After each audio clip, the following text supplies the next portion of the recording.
மகாபலிபுரத்துல இருக்க sure temple பத்தி தான் நம்ம இன்னைக்கு பார்க்க போறோம். புதுசா நம்ம சேனல பார்க்குறேன் சப்ஸ்கிரைப் பண்ணிட்டு பாருங்க. வாங்க வீடியோக்குள்ள போலாம். இந்த மாதிரி இடத்துல போயிட்டு ரூ. 40 டிக்கெட் வாங்குனீங்கன்னா, எல்லா இடத்துக்குமே வந்து போலாம். கல்வெட்டு இருக்க இடத்துக்கு எல்லாமே வெறும் ரூ. 40 தான். தனியா போனீங்கன்னா 40 எக்ஸ்ட்ரா ஆகும். ஷோர் டெம்பிளோட என்ட்ரன்ஸ் இப்படி தான் இருக்கும். செக்யூரிட்டி நம்ம டிக்கெட்லாம் செக் பண்ணி தான் உள்ளே விடுவாங்க. உள்ள வந்த உடனே ஃபுல்லா கிரீனரியா தான் இருக்கும். ஃபுல்லாவே அந்த பேர்ட்ஸ், காக்கா, குருவி, அலைகள் சவுண்டு தான் ஃபுல்லாவே இருக்கும். செம்ம காத்தோட்டமா இருக்கும். பீச்ல இருந்தாலே செம்ம காத்தா இருக்கும். இதுல பீச் பக்கத்துலயே இருக்கனால இதுல வந்துட்டு மரம்லாம் இருக்கனால ரொம்ப காத்தா இருக்கும். ஃபுல்லா நிழலா இருக்கும்.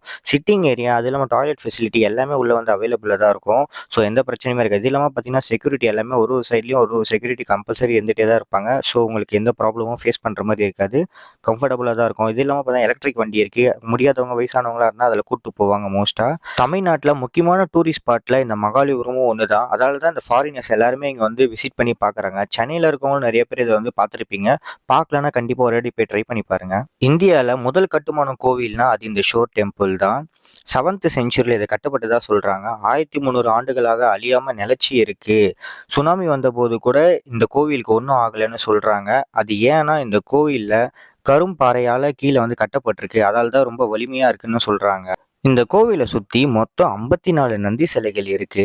இந்த கோவில் ஃபுல்லாவே வந்துட்டு அடுக்கடுக்கா கட்டப்பட்டதுன்னு சொல்றாங்க. முன்னாடி 3, பின்னாடி இருக்க கோவில் வந்து 5 அடுக்குன்ற மாதிரி சொல்றாங்க. கோவில் உள்ள பாத்தீங்கன்னா சென்டர்ல இருக்கிறது சிவன், லெஃப்ட்ல இருக்கிறது விஷ்ணு, ரைட்ல இருக்கிறது பிரம்மா. என்னதான் கோவில் பின்னாடி பீச் இருந்தாலும், பீச் தண்ணி உப்பா இருந்தாலும், இந்த கோவில் குளத்து தண்ணியில மட்டும் எப்பயுமே வந்து இனிப்பா இருக்குன்ற மாதிரி சொல்றாங்க.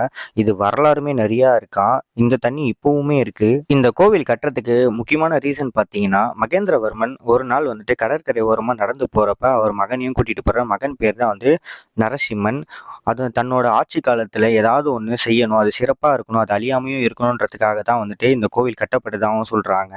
இதால தான் தமிழ்நாட்டுக்கே கிடைச்ச பொக்கிஷமா இந்த ஷோர் டெம்பிள் வந்து பாக்குறாங்க. அதால டூரிஸ்ட் ஸ்பாட்டாவும் இருக்கு. கோவில் விட்டு வெளில வரனாலே சேல்ஸ்க்கு நிறைய ஐட்டம் வச்சிருப்பாங்க. அதுல இந்த சிற்பங்களுமே வச்சிருப்பாங்க. அழகழகா வந்து செதுக்கி சிற்பங்களா நிறைய வச்சிருப்பாங்க. நிறைய சாமிகள் எல்லாமே இங்க இருக்கும். இங்க தான் நிறைய இடத்துக்கு எக்ஸ்போர்ட்டே பண்ணுவாங்க. உங்களுக்கு வேணுன்றத நீங்க வாங்கிக்கலாம். கம்மி ரேட்லயே கிடைக்கும். இந்த ஏரியா ஃபுல்லாவே இந்த மாதிரி தான் இருக்கும். நாங்க ஃபுல்லாவே வந்துட்டு விண்டோ ஷாப்பிங் பண்ணிட்டு அப்படியே ஸ்ட்ரைட்டா வந்து பீச்சுக்கு போயிட்டோம். பீச்சை லாஸ்டா வந்துட்டு பார்த்துட்டு அங்கேருந்து கொஞ்சம் டைம் ஸ்பெண்ட் பண்ணிட்டு இங்கேருந்து வந்து கிளம்பிட்டோம்.